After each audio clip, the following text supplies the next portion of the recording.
Good evening, everyone. The Ranter is back for yet another one of his ranting diatribes on the politics of the day. And I think you can pretty much guess what the topic of discussion is going to be today. And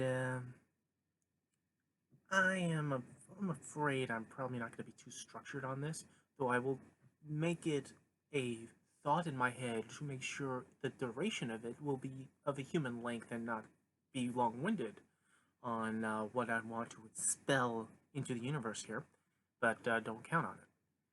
So we ring in the new year with our president okaying a drone strike in a Baghdad airport, killing Soleimani, the Iranian general of the Revolutionary Guard, who is revered. Um, the reasoning behind this uh, is varying, because what we thought was maybe this was another one of those retaliatory strikes over over what happened to our embassy in Baghdad, where a U.S. contractor was killed during their protest slash attack that they fired into the doors and they threw fire over the walls.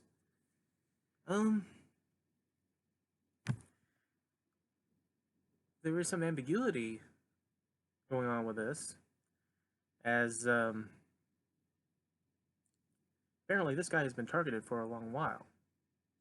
And let's be clear and let's be honest, justifiably, this is no saint, this is no innocent bystander. This man has been running his operations for Iran for over 20 years. It has been claimed that he is responsible for 600 U.S. soldier deaths during the Iraq War when they gave information to our Iraqi opponents at the time, making material and other information, which was resulting in their deaths. But the situation isn't cut and dry. In fact, there's nothing cut and dry about the Middle East. So it's like you need quantum physics to fully understand all the machinations and moving parts that comes toward dealing with any part of the Middle East. Because while this guy runs his operations against our interests, he also ran operations in a weird way towards kind of our interests, because as Iran is also an ally of Syria, and he also did operations in order to support Assad in Syria against ISIS. To go into the deep dives of why this was possible, it goes down back to the clerical tribal systems between the Shia and the Sunni, as Iran is a dominant Shia state and the ISIS is predominantly a Sunni apparatus. So there is a conflict within, and then that leads to their own fighting and so forth. So, but that aside, I don't believe this is a situation where it's an enemy of my enemy is my friend. It's more along the lines of the enemy of my enemy is doing things to our enemy, and we're just going to say, oh, well, we'll reap the benefit of that. So yeah, he's a guy who fought against ISIS, but does that matter with all the blood that drips off his hands? From our friends or our enemies. And I've seen reactions online that vary upon whether it was a good idea to take this guy out or not. To the point of seeing even famous people like Rose McGowan trying to apologize for behalf of the United States and please don't attack us. She retracted that. Thank God. But, you know, my way of thinking goes, I think, towards pretty much what the majority thinks is that we know this guy was a bad guy, and he had a number, and his number was going to be up at some point. However, we also understand that these sort of things have consequences, repercussions, and ramifications. All big words that certain people who wave their hands might not think that clearly about. But this wasn't like some militia leader, let's say. It wasn't like a pack of troops that were, like Iraqi troops who were Iranian backed. This wasn't really a proportional retaliatorial strike. This was a hit. This was an assassination of someone high level. People try to equate this with, like, say, al-Baghdadi, and try to equate this with Obama taking out bin Laden. And what's the difference? What's it? He took out Obama. He took out all these number twos in Al Qaeda. Well, how is this any different than this guy here under Trump? Well, there is kind of a difference. One being that when Obama did his operations against bin Laden and issued strikes to take out the other leaders of Al Qaeda, that was all underneath the same banner of the War on Terror, where the war powers that was approved under Bush was still in effect, and is in effect, pretty much along those lines. This guy in Iran, this Iranian general, Soleimani, outside of his machinations and planning that attacks kind of our interests, at least along the lines of attacking our allies, that is outside the scope of that war powers agreement. See, this is a completely separate thing. We are not in a direct conflict with Iran. We have been for decades in our own little mini Cold War with Iran. And we've had hostilities that going back to the late 70s. Hostage taking, planes dropping from the sky. Their backing of terrorist groups against our allies and our interests. And what was accused of this general by the U.S. is why it kind of directly affects us is because of his assisting with the Iraqis during the time of the hot war part of the Iraq War, where he was apparently assisting them with bomb-making materials and other information that cost the lives of 600 U.S. soldiers. So yeah, he has that on his tab. So no, we will not be apologizing. That said, why this is a problem for many of us who understand there are consequences to action. I mean, this is Einstein's theory of relativity. A reaction brings a reaction. And we're trying to balance the idea that his assassination is the reaction to the embassy, which was a reaction to our airstrikes that came days earlier before the embassy. Well, see, it's not even. Because of unfortunately the importance of this guy and what he led, and he's revered as a hero for his actions in Iran. So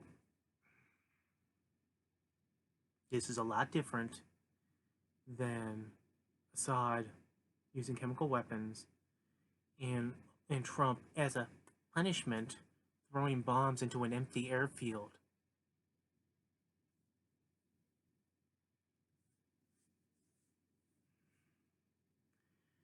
Now we're in a period of uncertainty as to what the response is going to be, because we believe there will be a response. Because the importance of this man, you cannot be ignored beyond the rhetoric that they would do. Because, you got to imagine that anytime we do anything against Iran, in one form or another, not even not violent, but something that causes some kind of existential issue over there, then they talk the big talk, the big tough talk. Obviously, they rev up their people, they rev up their military. They're gonna go after the Great Satan, all that. We already heard that. After this, we already heard that they put an $80 million bounty on Trump's head. They're gonna exact vengeance and repercussions and all that. We have to kind of take it seriously because unfortunately, again, the importance of this guy that got killed. We have to be ready for these eventualities, and that's one of the things. This is why we're not supposed to be in the assassination business. Actually, I'll take that back. We were supposed to be idealistic about the United States of America, if I could speak. We should never be in the assassination business at all. We who are supposed to be living on the ideal shining city on the hill with the greatest of governments, the greatest of people, we're number one, despite all you need to do is pick up a history book and turn to page 1 on how much that can be a contradiction in terms, but nonetheless, we built that idealism on up. I grew up with this for 41 years. Upon every patriotic song, how we were the best, we were the cradle of democracy, modern democracy. Our system of government, we lead by example from a representative republic that is democratic in electing our leaders. Right? In our ideals, in what our values are, all that flies in the face of getting us into, let's start assassinating people. Now, let's, again, the flip side of the coin here. We're not going to be, naive and say that we've never done that before. Yeah, I'm sure we have. I'm sure we've had CIA agents and other people either representing us or surrogates that represent us, took a few people out in the woods one day. I'm sure that's happened. But we don't, promote it. We don't do a drone strike, and then our leader just props up an American flag and brags audacious about it. When President Obama took out bin Laden, he was somber about it. He wasn't high-fiving. He wasn't being braggadocious about it. He calmly, coolly explained to us what the operation was and what was done. That was a president of the United States explaining to his people what had happened. And also understanding what could have been the ramifications of it. But that's an apples and oranges situation compared to what we have now. Because regardless of how you want to paint Soleimani as a terrorist, of a terrorist organization, he was not. He was a general of a freaking sovereign nation's army. Its military arm. He has the resources of a nation behind him. Not, a sophisticated, you gotta admit, Al-Qaeda was a sophisticated network that would span around the world, that did as much damage on September 11th on the United States, did the Cole bombing, did the 2 embassies in the 90s,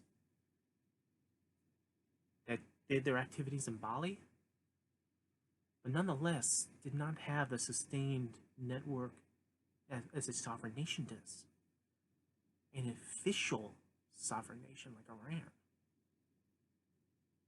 This wasn't some guy, living on the lam, hiding in the mountains, performing clandestine missions here. I'm trying to convey the seriousness of this. I don't know how well I'm doing this, but I'm trying.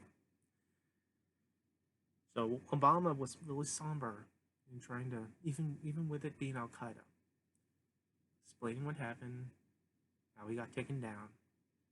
There was no high fives. There's no tweets of American flags. None of that shit. Because they still had to deal with the consequences and be prepared for any eventualities. Fortunately, during that time frame on down, Al Qaeda was starting to destabilize in its network. We were doing so much damage over time that they weren't able to mount anything significant, at least against us, significantly.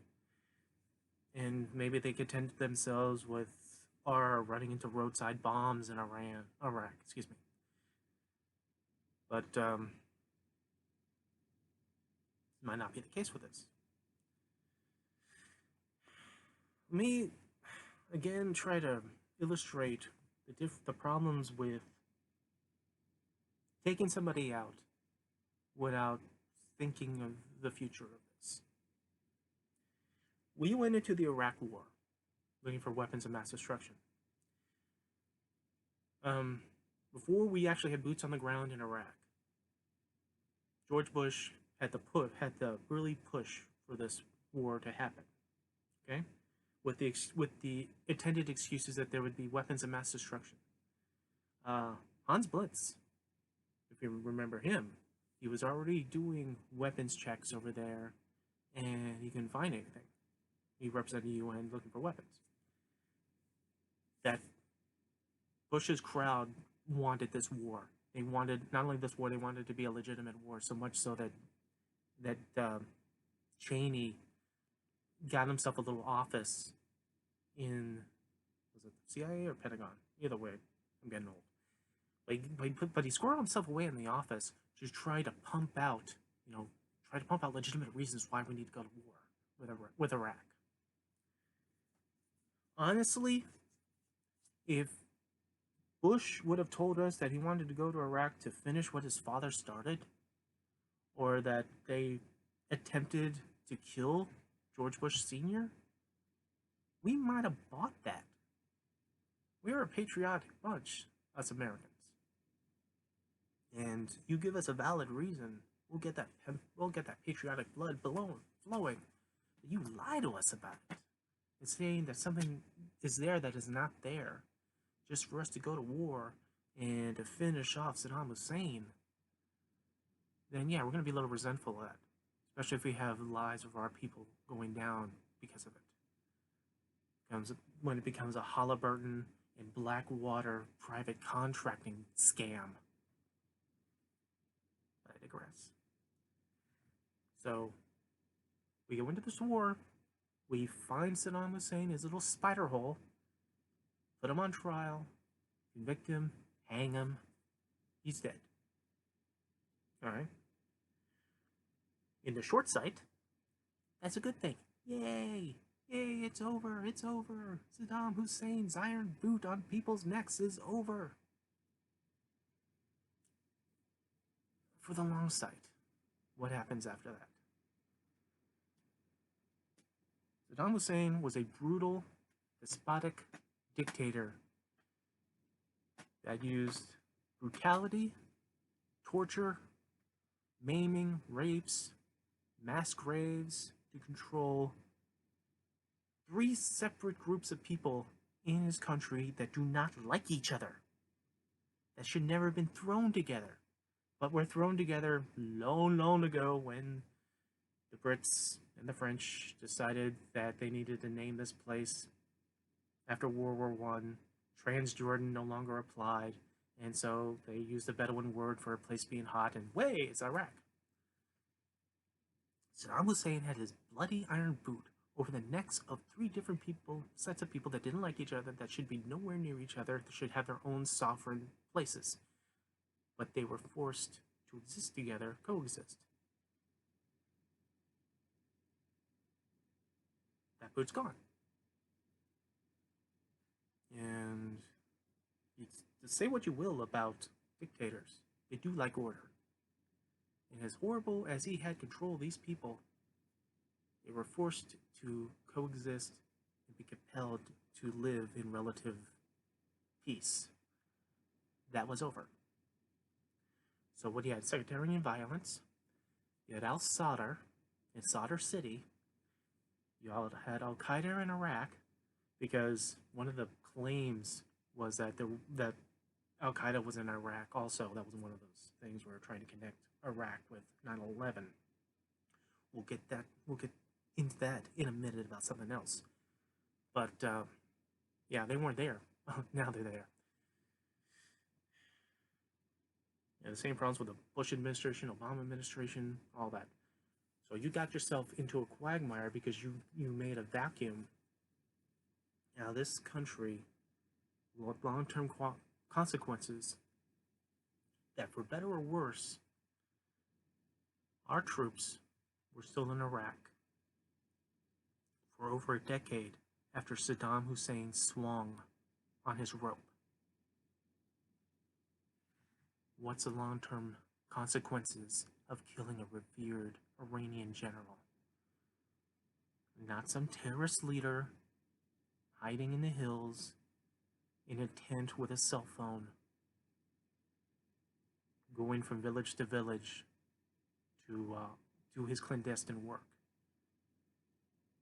He didn't like sneak into Iraq to that airport. He could walk. He can go back and forth at will because Iraq has a large Shia population. There was a lot of Iranian sympathizers and supporters in Iraq. There's 100,000 Iranian militiamen in Iraq.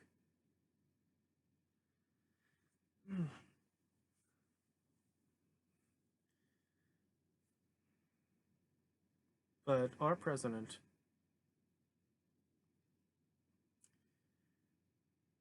only saw the short-sighted. Only saw the short term. Maybe he would get a few points in the polls. Maybe it made people forget about this whole impeachment thing. Maybe this is a wag the dog situation where, you can't impeach a president during a time of war. If we can forget all about all that bad stuff he was doing, because now now he can be wearing a bomber jacket, and now he's a warrior.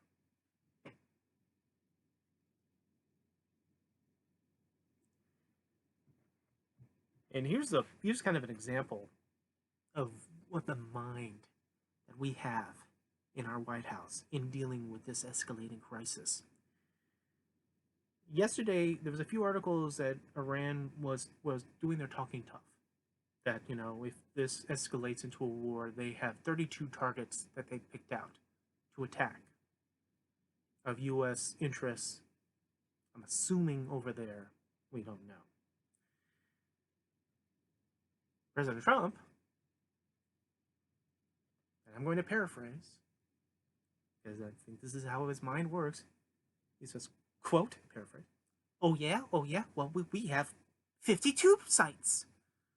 52 sites. Based on the 52 hostages since 1979, but 52, because that's 20 more than yours. So there, take that. Unquote. Again, paraphrase. It's the mentality that you have. You've raised the number by 20. Oh yeah? He's going tit for tat.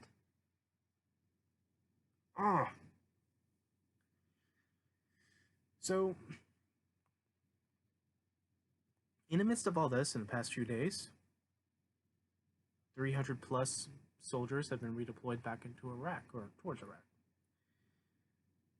Well, you may think yourself that this is not a great number in the grand scheme of things. But when you total all of our military personnel that are in and around the Middle East, if you're centering on Iran, from Afghanistan, Syria, Iraq, the coastal areas of Saudi Arabia, Kuwait, we have more than 57,000 troops. operationally speaking, in the Middle East, around Iran. So we do, no matter how much you can say that we don't have much of a presence there militarily, we got a presence there.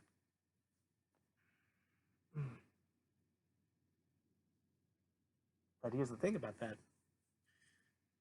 Unless you're putting boots on the ground in actual Iran, if Iran does any strikes against us, it more than likely will not be from Iranians themselves.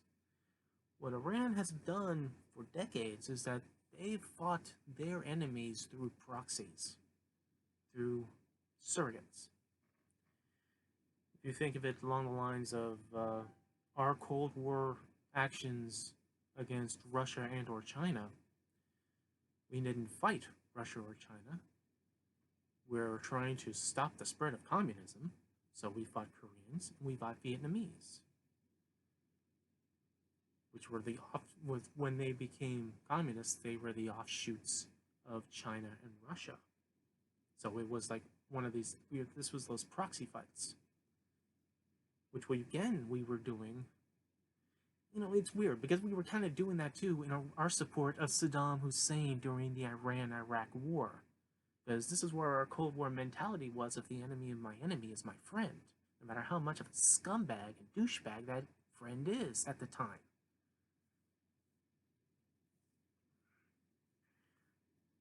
But yeah, I mean, Iran props up what they would call militias, also terrorist groups like Hezbollah and Hamas. They prop up the Iraqis against us. And they propped up Assad, even though when Assad would go after his own people, and he still goes after his own people. I've never understood, you know, you get angry when he uses chemical weapons against his people. I mean, this government, well, that's too far, and then we have to throw bombs and into an empty airfield. Now that'll show them when that airfield is back up and running in a few hours later. But when he takes out his own people with conventional means, levels of building with regular weapons, killing people, and having that one famous picture of that 5-year-old child in the back of a Syrian ambulance covered in ash and covered in blood, that doesn't raise a heartbeat? That doesn't raise the temperature of your blood? And then he talks about, well, when I saw those babies that were killed by chemical weapons, I felt like an act. So that child that had his building leveled on top of him, that didn't mean shit. Okay. I digress as a separate thing because I'm ranting. But yeah, they could be using surrogates to go after our allies or our interests. They prop up the Yemeni rebels against the Saudis. And again, this is one of those gray areas in the Middle East because the Saudis are committing a humanitarian crisis with the civilians, starving them out, punishing them. At the same time, the rebels are being backed by Iran. And our president is ever so supporting of the kingdom. So much so that Jamal Khashoggi can die, and who cares about that, right? And we better move our troops out of Syria because the Kurds are no angels, but we ever send those troops down to Saudi Arabia to protect their oil refineries.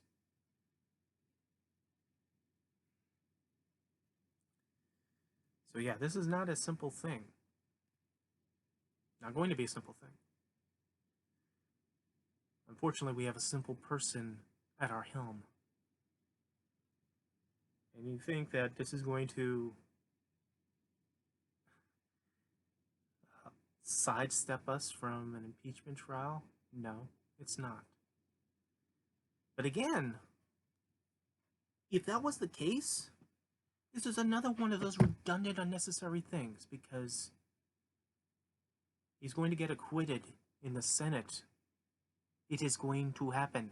no matter how fair that they're going to make this trial, in order to have Pelosi give over the impeachment articles, they're still going to acquit him. It takes 2/3 of the Senate to remove him from office. That's not going to happen. I'm a diehard Democrat liberal who has no respect for Peachy or his administration. Pretty much all of them are douchebags. But I know that he's not going to be removed from office. He'll be impeached for the rest of his life. I'm fine with that. But I know that he's not going to get removed. And fine by me. I've told you in many videos that I want him beaten in an election. Because there's a difference between being removed and being defeated. Being defeated not only defeats him, defeats the Trumponomics, the Trumplicans, the mentality that allows the incivility, the assholery, the scumbaggery that these people are embracing with him, casting out their own values that they promote for themselves. Now, his supporters who are not rally supporters, who are not there losing their minds and living vicariously off of him, you know, the thoughtful people who are trying to weigh the options. You know, they don't have to support a scumbag to support a Republican. I'm not in favor of pretty much anything Republicans do, but Republicans at majority are not scumbags. They just believe in different policies. They have different values from me. They're still Americans. They still give a shit about this country, and which allows them to give a shit about all of us. So defeating him defeats that immature, pathetic, inane doctrine that floats around him. So I don't care about removal. But that's what we have. But he and his mindset was what we have to face Iran. He goes on Twitter and suggests that he's got 52 targets. And people go, oh, okay, those are military targets. No, he did not say military targets. He said cultural targets. Now, the way Iran responded to that is kind of interesting, because when you hear cultural targets, you're hearing not military installations, not places where they could launch rockets or launch MiGs. You're hearing places of public significance, of cultural significance, maybe religious significance. So the way Iran responded to that is that, oh, that just smacks of ISIS. Smacks of the Taliban when they blew up those ancient statues of the Buddha in Afghanistan. Of how ISIS threatened and killed Muslims that did not believe exactly the same way they did, and destroyed other holy icons and edifices to prove their beliefs is a superior system, and everything else is heretical. His tweet makes that sound similar. Then is that a good thing for us? To be depicted like that? To be depicted like we're the Taliban? To be depicted like we are ISIS? No matter who our enemy is. It is one of those things where I feel like the last time we were righteous in any war situation, even when we do horrible things, because war does horrible things, the last time we were righteous in a war was World War II. Because every other war after that, you have a little bit of doubt. You know, why are we in Korea? Oh, it's not a war, it's a police action. Why are we in Vietnam? Well, we have to protect them from them becoming communists. But then we have no exit strategy. And we have no real goals of victory. Where in reality, when we get beaten in Vietnam, despite the fact that we won every single major battle in Vietnam, because we didn't have the will or the concept to know what victory was. We go to and defend and we go and save Kuwait from being occupied by Iraq. Sounds noble, but then we have the thing, oh, we're doing it for the oil. We're doing it for the oil. So that's always in doubt. Us not removing Saddam Hussein then, that also threw that into doubt too.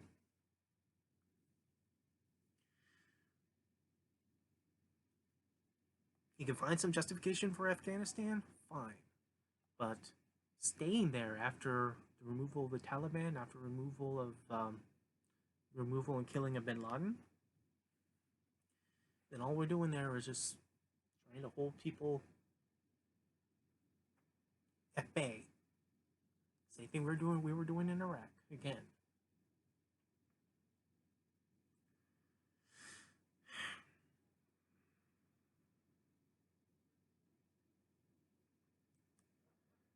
A lot of things bother me about this. And it's not because it's partisan, it's not because it's Trump. Is that, I'm old enough and I pay attention that every action has a reaction, that everything has a consequence. A lot of things bother me, but one thing bothered me most that I went into a fucking rage on my social media over. Again.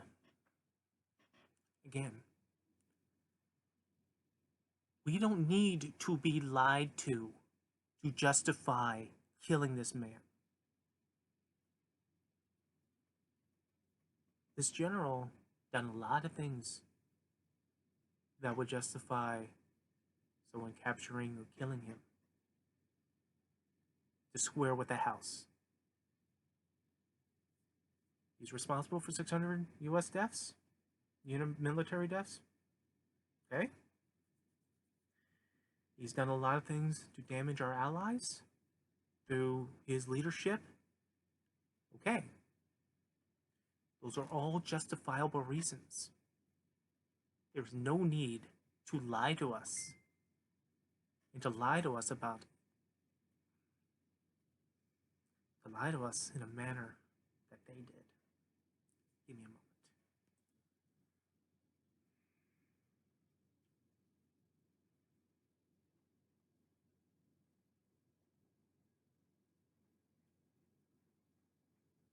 a moment. One moment.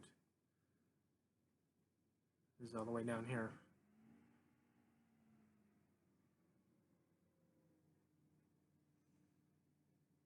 It's really down here. Jeez, there's just so many things. I must have posted so much stuff. Oh, here it is.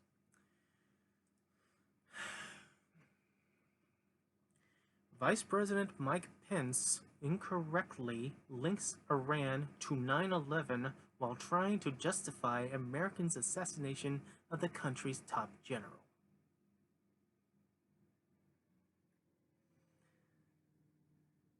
Vice President Mike Pence on Friday incorrectly and misleadingly links Iran to the September 11, 2001 terror attacks in a series of tweets aimed at justifying the assassination of Iran's top general the day prior. U.S. killed Major General Qasem Soleimani in a drone strike in Baghdad on Thursday under the direct orders of President Donald Trump. As Trump administration defended the assassination on Friday, Vice President in a tweet said that Soleimani had assisted in a clandestine travel to Afghanistan of 10 of the 12 terrorists who carried out the September 11th terrorist attacks in the United States. But the official government report on the events leading up to the attacks, known as the 9/11 Commission Report, undermines Pence. The report states there is no evidence that Iran or Hezbollah was aware of the planning for what later became the 9/11 attack.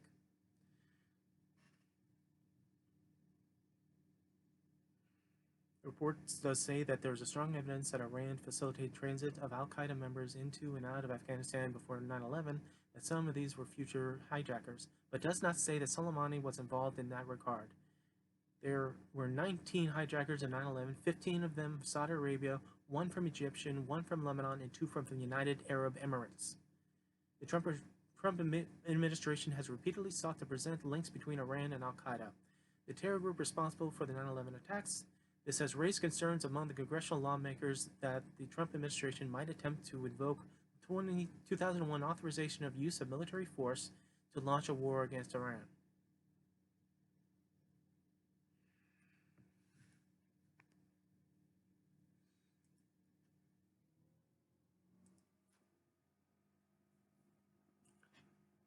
You stupid sons of bitches. You have no reason to use this to justify your assassination. You have just pissed on the graves of those who died in 9/11. By using 9/11 as a justifiable prop to justify this killing when you didn't have to. Pence has a history of lying, especially about 9/11. He went down on the congressional floor and actually said that weapons of mass destruction was found in Iraq. Mr. Mild-mannered Christian calls his wife mother, is a fucking liar. In an administration of fucking liars. There is no reason to invoke 9/11 on this. None. And when I posted this, and I posted my little textual rant about this, this is again what pisses me off, what makes me emotional, is not because of these people who lie, because they're fucking liars. Is that some of you buy it, or you don't even buy it, but you don't give a shit because they're so goddamn fucking entertaining. That is, oh, getting over the libtards, yay! While they fucking lie to you.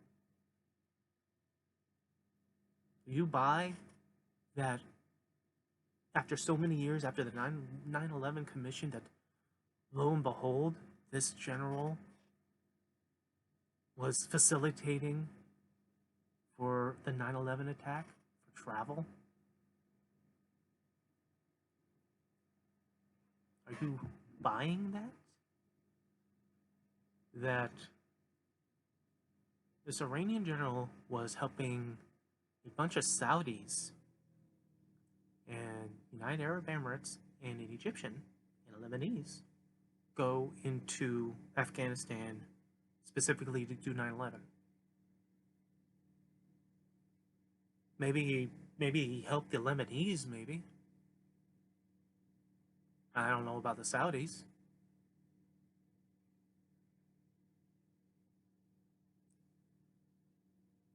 You support this guy, Trump. And he and his administration says something like this.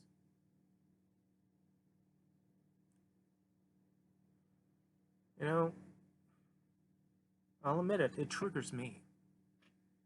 Why it triggers me? Because I had family running around New York, running around DC.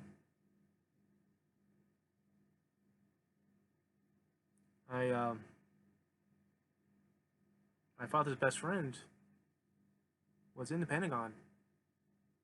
Thank God he was on the other side of the building, and thank God he was able to leave unharmed when the plane hit that building. We had no idea where my brother David was until he called. We were worried about that.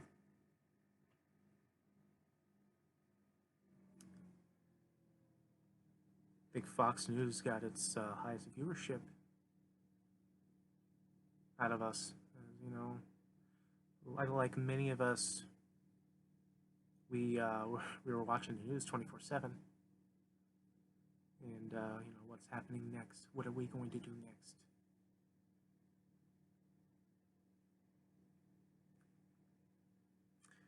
To see the buildings go down, to watch a plane go into one of the towers, watching the rubble and devastation.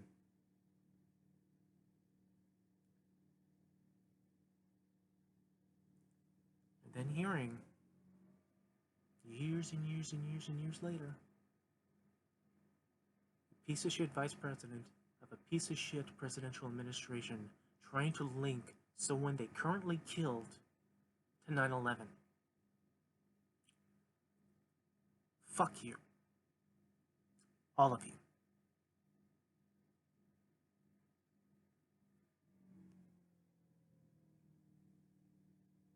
There's plenty more to say about this. There's plenty more. We're scratching the surface here. We have no idea if there's going to be a reply to our assassination. We don't know if our president, who can double down and double down till he has no cards left on his deck, yet he still doubles down with his own fingers, is going to do to keep antagonizing.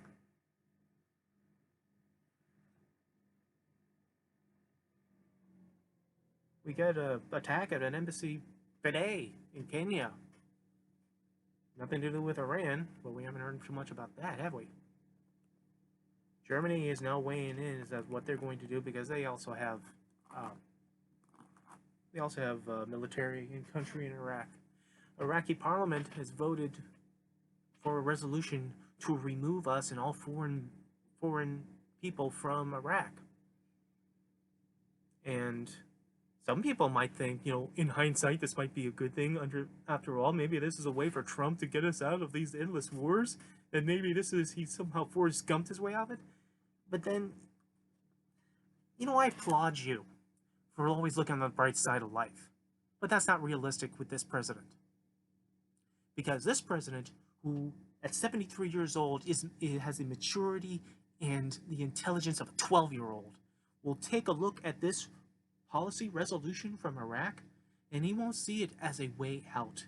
He won't see it as, oh, this is my way to get us out of Iraq for the people, because he doesn't give a shit about the American people. No, he's going to see this as a bruise to his ego. How dare they try to remove us while we are protecting them? How dare they? You know what? Let's just dig ourselves in. Because how dare they try to tell me little tiny Iraq tries to tell big bad Donald Trump that he has to go. You ever pay attention to this guy for you to actually say that? Oh my God. Yeah, there's so much to say left on this, and I probably will be back. But at this time, before I put my fist to the camera, I'm going to relent. This is the ranter, and my urge to rant is rising. It is rising, and I may need some pills. God bless all of us. Science brings us to be a spaghetti monster for those who don't believe in God. Hope Cthulhu doesn't rise. And despite what the critics say, I like The Rise of Skywalker. So fuck you. You have a good night.